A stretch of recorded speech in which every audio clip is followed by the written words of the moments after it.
Volta વિદ્યુત ઉર્જાના ક્ષેત્રમાં બેટરીનું સ્થાન અનોખું છે. બેટરીમાં ઉત્પન્ન થતા વીજ પ્રવાહથી અનેક ઇલેક્ટ્રોનિક સાધનો ચાલે છે. બેટરીની શોધ એલેસાન્ડ્રો વોલ્ટા નામના ઇટાલિયન વૈજ્ઞાનિકે ઈસવીસન 1800માં કરેલ. એલેસાન્ડ્રો વોલ્ટાનું આખું નામ એલેસાન્ડ્રો ગુસેપી એન્ટોનિયો એનાસ્ટાસિઓ વોલ્ટા હતું. તેમનો જન્મ ઇટાલીના કોમો ગામે ઈસવીસન 1745ના ફેબ્રુઆરીની 18મી તારીખે થયો હતો. તેમણે પોતાના ગામમાં જ શિક્ષણ પ્રાપ્ત. આલ્બર્ટ આઇન્સ્ટાઈનનો જન્મ ઈસવીસન 1879માં જર્મનીમાં અલ્મ ખાતે થયો હતો. શાળા અભ્યાસમાં તેઓ કાચા હતા. ઈસવીસન 1890માં તેમના કુટુંબે જર્મની છોડીને Peter Cooper Hewitt Thomas Alva એડિસને વિડો પ્રકાશ આપતો ઇલેક્ટ્રિક બલ્બ શોધ્યા પછી વીજળીના બલ્બમાં ઉત્તરોત્તર નવા સંસાધનો થયા. Tube light, halogen lamp, sodium light, mercury light જેવા અનેક તેજસ્વી પ્રકાશ આપતા સાધનોની શોધ થઈ. ભારતમાં જાણીતા ઉદ્યોગપતિ હતા. તેમના પિતાનું નામ અંબાલાલ અને તેમની માતાનું નામ સરલા દેવી હતું. વિક્રમભાઈના 7 ભાઈ બહેન હતા. તેમના પરિવારને આઝાદીની ચળવળમાં અગત્યની ભૂમિકા ભજવી હતી. મહાત્મા ગાંધી, મોતીલાલ નહેરુ, રવિન્દ્રનાથ ટાગોર અને જવાહરલાલ નહેરુ તેમના ઘરની અવારનવાર મુલાકાત લેતા હતા. આ ખ્યાતનામ અને હસ્તીઓ અને વિધાનોનો ઊંડો પ્રભાવ વિક્રમભાઈના ચલણ મગજ દ્વારા થાય છે. મગજમાં રહેલા જ્ઞાન તંતુઓમાં કરોડરજ્જુથી થઈને આપણા આખા શરીરમાં સંદેશો મોકલે છે. આ સંદેશો હળવા વીજ પ્રવાહ દ્વારા વહન થાય છે. જૂના સમયોમાં એમ માનવામાં આવતું હતું કે આપણા શરીરમાં રહેલા મગજના જ્ઞાન તંતુઓ દ્વારા જ વહન થાય છે, પણ ખરેખર તેવું નથી. આ તો સિર્ફ કર્ણનું જ કારણ છે. ભૂકંપની તીવ્રતા માપવા માટે એક સાધનની શોધ પ્રાચીન ચીનમાં થઈ હતી, પરંતુ હાલમાં વ્યવહારુ ઉપયોગમાં આવતા સિસ્મોગ્રાફની શોધ બ્રિટનના જ્હોન મિલ નામના ભૂસ્તરશાસ્ત્રીએ કરી હતી. જ્હોન મિલનો જન્મ ઈસવીસન 1850માં ડિસેમ્બરની 30 તારીખે બ્રિટનના લિવરપુલ ખાતે થયો હતો. અંધશ્રદ્ધા નિવારણ માટેની સ્પીચ. માનનીય વાલીઓ, શિક્ષકો અને મારા પ્રિય મિત્રો, આજના આ કાર્યક્રમમાં આપનું હાર્દિક સ્વાગત છે. આપને અહીં કોઈ જાદુ જોવા નથી આવે, કોઈ ચમત્કાર બતાવવા નથી આવે, પરંતુ વિજ્ઞાનથી જાગૃતિ ફેલાવવા માટે અને જ્ઞાનથી અંધકાર દૂર કરવા માટે ભેગા થયા છે. મિત્રો, અંધશ્રદ્ધા એટલે શું? જ્યાં પ્રશ્ન નથી ત્યાં અંધશ્રદ્ધા જન્મે છે, જ્યાં ભય છે ત્યાં અંધશ્રદ્ધા પકડ જમાવે છે. કેટલાક ઉદાહરણો જોઈએ તો બિલાડી રસ્તો કાપે તો અપશગુન, ગ્રહણ સમયે ખાવું નહીં, લીંબુ મરચાં લટકાવવાથી દુર્ભાગ્ય દૂર થાય, આંખ ફફડે એટલે કંઈક બનવાનું, ભૂત પ્રેત ઓજા તાંત્રિકોથી રોગ મટે. આવું બધું આપણે પેઢી દર પેઢી સાંભળ્યું છે, પણ એક પ્રશ્ન આપણે કોઈએ પૂછ્યો છે, આવું કેમ? મિત્રો, વિજ્ઞાન કહે છે માનતા પહેલા તપાસો. ઉદાહરણ તરીકે આંખ ફફડવી. વિજ્ઞાન કહે છે થાક, તણાવ કે નર્વસ સિસ્ટમનો અસર. ગ્રહણ સૂર્ય, પૃથ્વી અને ચંદ્રની ગતિથી બનતું ખગોળીય ઘટના છે. આમાં ખાવા પીવાથી કોઈ નુકસાન નથી. બિલાડી રસ્તો કાપે ક્યારે? બિલાડી માટે માત્ર રસ્તો છે. અપશગુન આપણા મનમાં છે, હકીકતમાં નહીં. લીંબુ મરચા. મચ્છરો અને જીવાતો દૂર રાખવા માટે પરંપરાગત રીત છે, નસીબ સાથે કોઈ સંબંધ નથી.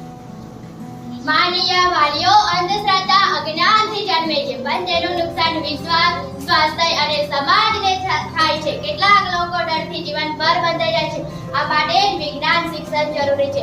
આજે અમારા વિદ્યાર્થીઓ જે પ્રયોગો બતાવશે એ કોઈ ચમત્કાર નથી. એ સાબિત કરશે કે ભય નહીં, કારણ સમજો. અંધશ્રદ્ધા નહીં,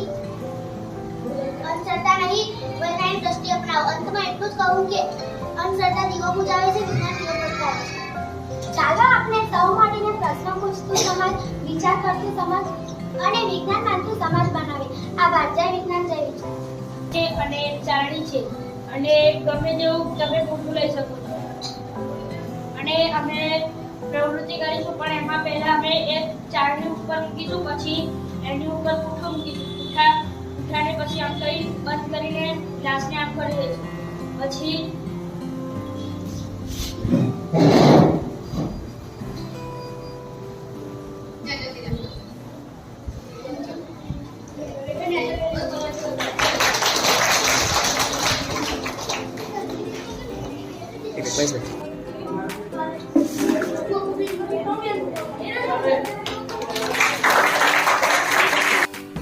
બોટલ છે, તેમાં ચોખા છે અને એક લાકડી છે.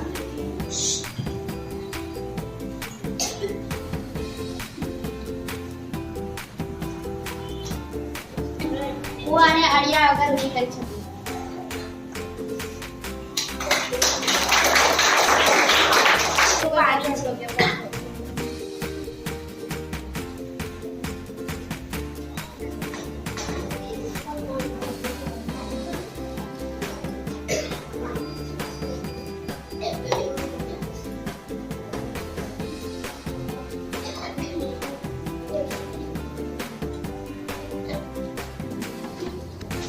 તો મેં સાબુનું પાણી ઉમેર્યું અને લાલ પડે છે.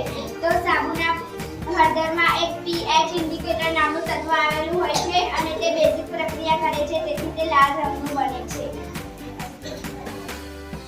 આની અંદર મેં લીંબુનો રસ અને શેમ્પુ થોડું ઉમેર્યું છે. આથી તમે અંત થઈ શકો છો. કઈ પણ દેખાતું નથી ને?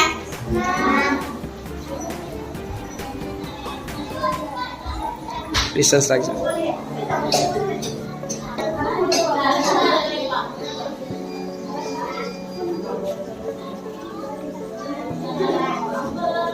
થોડી વાર રાખ, થોડી વાર રાખ. બે હાથથી પકડી થોડી વાર નજીક રાખ. આનો ઉપયોગ તંત્રીઓ અને અન્ય કાર્યક્રમોમાં થાય છે. આથી આપણે અંધશ્રદ્ધા દૂર કરી શકીએ છીએ. આ કાગળ છે. આ કાગળ કેવા રંગનું છે? આ કાગળ પર તમને કઈ લખેલું દેખાય છે? હવે જો હું ચાલુ કરું.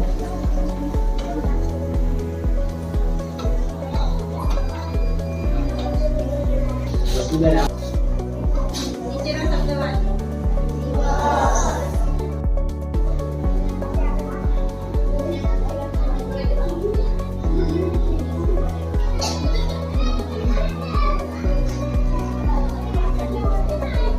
બોલો.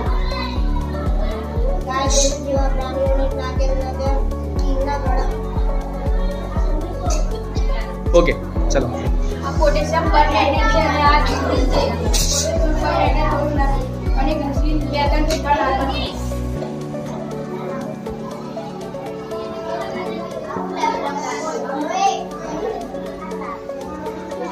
બસ.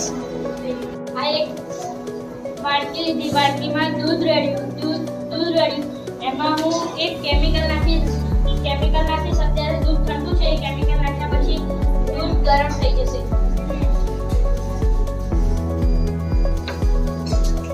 ના ના.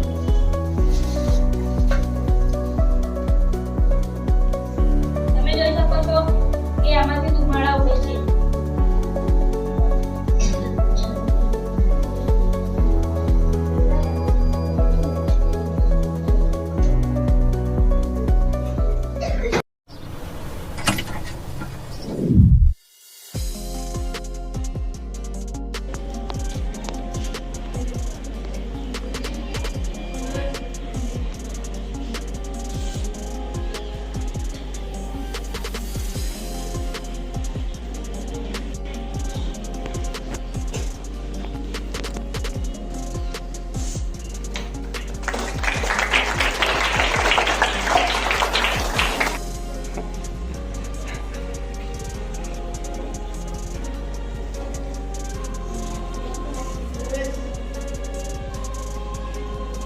દેખાય પેલામાં.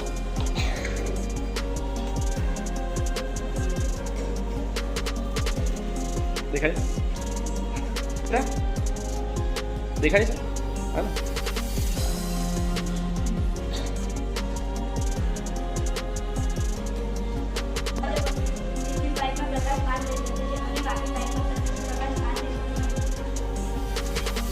એટલે પ્રકાશ સીધી રેખામાં ગતિ કરે છે એ એમણે બતાવ્યું. ખ્યાલ આવી ગયો? બત્તી એથી કેટલા ધબકતા હોય છે? હૃદયના ધબકારા માપવાના સાધનને ટેલિસ્કોપ કહે છે. ચાલો આપણે આરામદાયી સ્થિતિ અને દોડ્યા પછી સ્થિતિના હૃદયના ધબકારા કેટલા થાય છે તે નોંધીએ. કોણ આવશે? પહેલા તમે સાંભળી લેજો પછી કાઉન્ટ કરજો. હા ને? પહેલા સાંભળી લીધા પછી કાઉન્ટ કરો.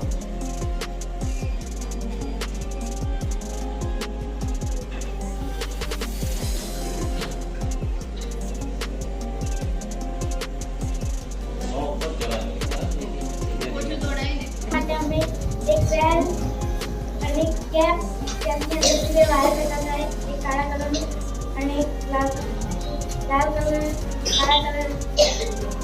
એની સાથે એક ટીવી છે. તમને લાઈટ દેખાય છે? હવે તમને લાઈટ દેખાય.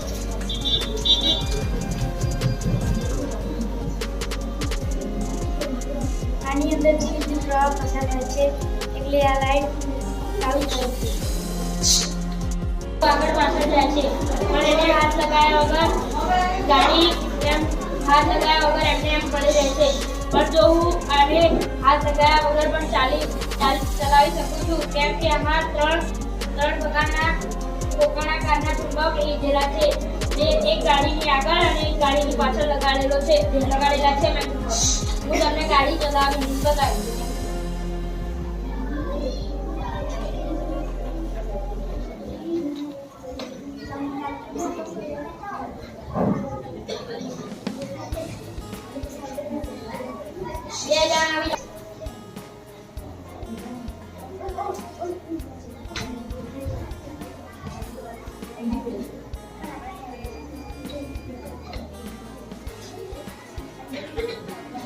અમે એવી એક ગેમ બનાવી છે. તમારો હાથ કેટલો સ્પીડ રહે છે. પહેલા અમે એક ટાળી લીધું અને એક ચાર લીધી છે અને એક ચાર લીધું અને એના ઉપર એક ગેપ છે એમાં કાળો અને લાલ કલરનો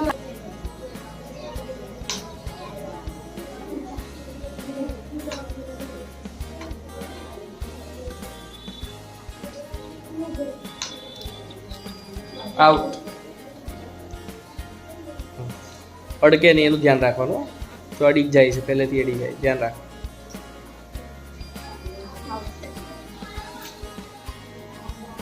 ચલો, બહુ સરસ.